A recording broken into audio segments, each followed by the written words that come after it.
Pemirsa, tersangka pembunuhan ibu dan anak yang jasadnya ditemukan di kolong jembatan Susukan Tol Semarang Bawen berhasil ditangkap oleh Polda Jawa Tengah. Direktorat Reserse Kriminal Umum Polda Jawa Tengah berhasil menangkap tersangka membuang mayat ibu dan anak di bawah jembatan Tol Semarang Bawen, tepatnya berada di kilometer 426. Informasinya diketahui tersangka ini merupakan orang dekat korban, di mana keduanya merupakan tenaga kesehatan sebagai vaksinator COVID-19. Tersangka ini sedang dalam proses di pihak kepolisian. Ya, untuk lebih lengkapnya lagi, Maria, pemirsa, coba kita dalami ya informasi ini yang berhasil diungkap oleh jajaran Polda Jawa Tengah ya. Ini sudah bersama kita pagi ini ada Komisaris Besar Polisi Yuhandani Raharjo Puro selaku Direktur Reserse Kriminal Umum Polda Jawa Tengah. Selamat pagi, Assalamualaikum Pak Dir. Assalamualaikum Pak Dir. Selamat pagi Maria, Adi, salam sehat selalu. Salam sehat selalu. Pak Dir, kita mau tanya, ini kan sudah berhasil diungkap ya oleh pihak kepolisian. Apa Pak yang mendasari pelaku kok tega begitu ya melakukan aksi kejam seperti ini? Terima kasih. Kenapa pelaku kok tega? Ini juga masih dalam pendalaman lebih detail lagi. Namun saat ini penyidik sudah mendapatkan beberapa keterangan dan bukti-bukti di mana pelaku ini tega membunuh balita ini, pertama karena balita ini dianggap nakal dan lain sebagainya sehingga dia sering menganiaya. Itu yang pertama.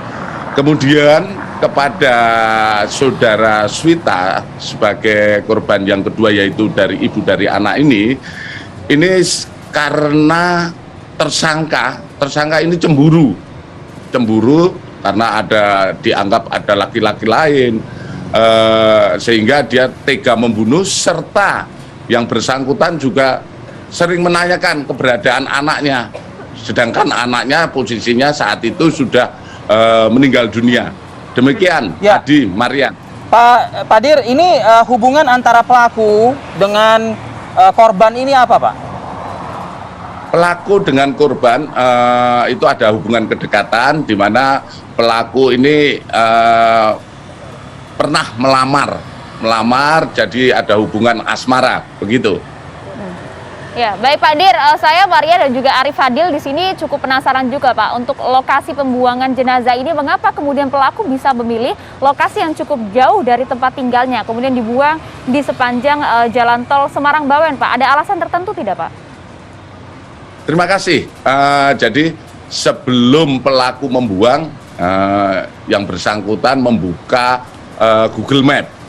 Dari Google Map itu dia menelusuri tempat yang jauh dari pemungkinan, kemudian pertama membuang bayi, membuang anak dulu.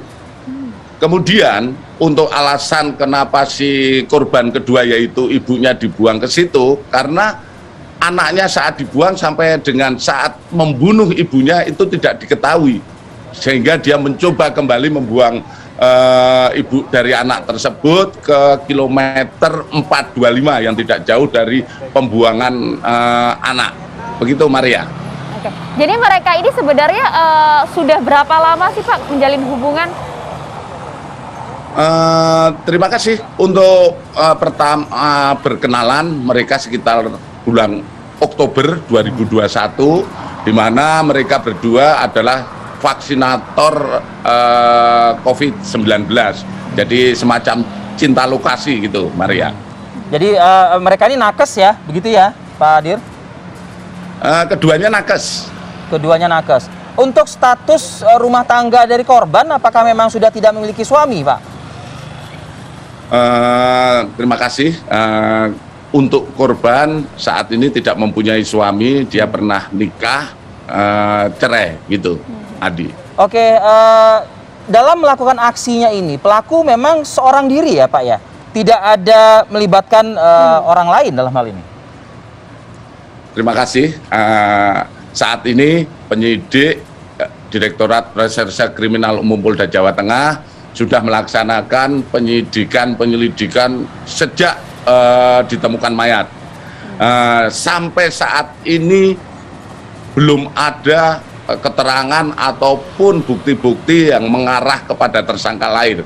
Artinya saat ini pelakunya adalah pelaku tunggal. Itu Adi. Oke, pelaku tunggal. Tapi apakah ada rekam jejak kriminal begitu Pak Dir dari tersangka ini? Untuk tersangka saat ini berdasarkan data kriminalitas yang kita miliki belum pernah terlibat dalam kejahatan. Jeda waktu antara tersangka menghabisi nyawa balita dan berlanjut kepada nyawa kekasihnya ini, begitu Pak? Ini boleh saya cerita sedikit tentang kejadiannya. Jadi untuk pertama kali kita menemukan jasad perempuan yaitu pada tanggal 13 Maret 2022.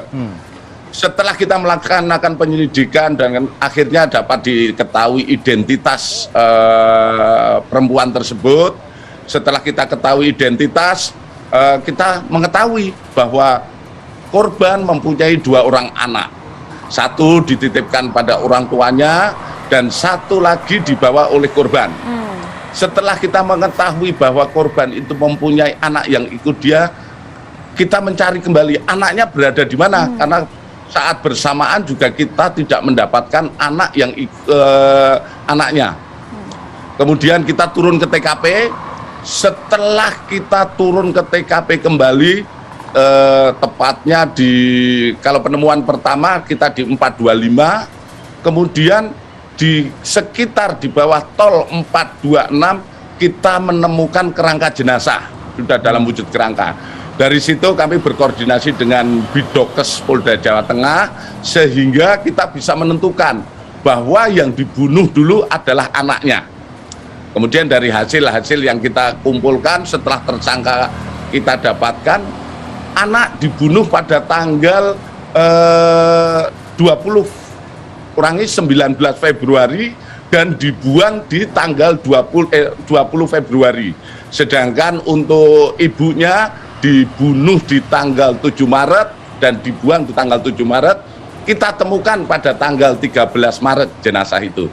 Begitu, Adi. Oke. Artinya kalau dari penjelasan Bapak ini nampaknya tersangka ini sudah betul-betul merencanakan aksinya ini ya Pak ya?